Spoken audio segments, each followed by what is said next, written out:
Assalamualaikum warahmatullahi wabarakatuh. Shalom, Om Swastiastu, Namo Buddhaya, Salam Kebajikan. Alhamdulillahirrabbilalamin.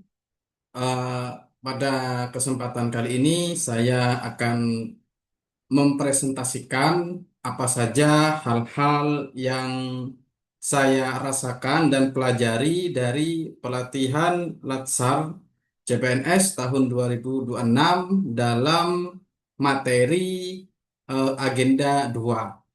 Sebelum melanjutkan ke hal tersebut, saya ingin memperkenalkan diri terlebih dahulu.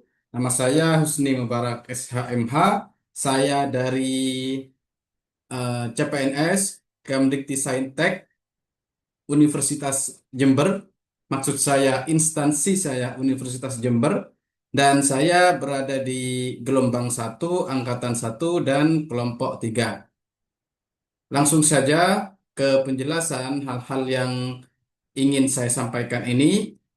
Apa saja hal-hal yang saya pelajari dari materi agenda 2? Saya membaginya menjadi dua poin, yaitu dari sisi substansi pembelajaran dan juga sisi proses dan refleksi dari pembelajaran. Nah, substansi pembelajaran yang saya dapat dari materi agenda 2 ini yaitu pemahaman nilai dasar ASN berakhlak. Jadi yang sebelumnya saya tidak memahami apa itu konsep dari berakhlak. Setelah mengikuti pelatihan ini, saya jadi paham apa saja yang dinamakan berakhlak seperti itu, yaitu berorientasi, pelayanan, akuntabel, kompeten, harmonis, loyal, adaptif, dan kolaboratif. Ya, dan juga pelayanan publik sebagai orientasi utama. Jadi setelah mempelajari itu, materi agenda 2 ini saya memahaminya bahwa kalau sudah menjadi ASN, kita itu harus benar-benar melayani masyarakat dengan sebaik-baiknya, seperti itu. Dan apabila ketika kita melayani tersebut tidak lupa untuk mematuhi setiap prosedur dalam melakukan pelayanan. Yang dimana itu di bagian 3 pentingnya akuntabilitas dan kompetensi. Selain sesuai dengan prosedur dan juga kita harus sesuai dengan kompetensi kita masing-masing. Seperti itu. Kemudian untuk meningkatkan eh, perkembangan dalam diri kita, yaitu kita harus bekerja dengan harmonis, loyal, adaptif, dan kolaboratif. Harmonis maksudnya kita itu harus bisa bergaul dengan rekan kerja. Kalau di situasi saya, bergaul dengan rekan kerja dosen maupun mahasiswa dan masyarakat umum. Loyal maksudnya adalah kita itu harus mengikuti aturan prosedur yang sesuai dengan peraturan perundang-undangan dan juga sesuai dengan arahan atasan, seperti itu. Kemudian adaptif. Bagaimanapun situasi kondisi dalam pekerjaan, baik kita sukai maupun kita tidak sukai, kita harus bisa menjadi eh, kita harus bisa melebur di antara situasi kerja tersebut. Kemudian kita juga kolaboratif, yang artinya kita bisa bekerja sama dengan sesama rekan kerja maupun sesama rekan kerja yang di dalam instansi maupun rekan kerja yang di luar instansi. Jadi berakhlak adalah pedoman perilaku dalam menjalani pekerjaan kita sebagai ASN dan juga bukan sekedar slogan belaka seperti itu.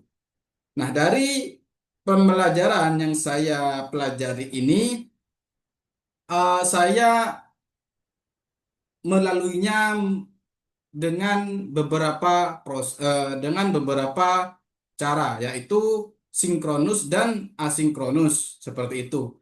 Dari refleksi proses pembelajaran tersebut, saya mendapatkan eh, pemahaman bahwasanya pembelajaran sinkronus memperjelas konteks materi. Jadi apapun yang saya tidak pahami bisa saya tanyakan kepada coachnya secara langsung. Apabila beliau memberikan kesempatan kita untuk bertanya, saya bisa eh, menanyakannya secara langsung tanpa harus menunggu beberapa waktu. Seperti itu. Kemudian pembelajaran asinkronus itu membuat saya bisa lebih mandiri, bisa lebih aktif dan juga bisa membuat saya lebih fleksibel dalam mengerjakan tugas. Seperti itu. Kemudian melatih asinkronus itu melatih kemandirian. Yang awalnya saya itu bergantung dengan beberapa hal, dengan tugas asinkronus itu membuat saya harus bisa menyelesaikan tugas-tugas itu secara mandiri. Seperti itu. Dan juga mendorong refleksi sikap dan cara bekerja. Nilai berakhlak perlu diterapkan secara konsisten. Jadi bukan hanya sekedar isapan jempol belaka, akan tetapi nilai berakhlak itu perlu diinternalisasi dalam diri kita sebagai ASN.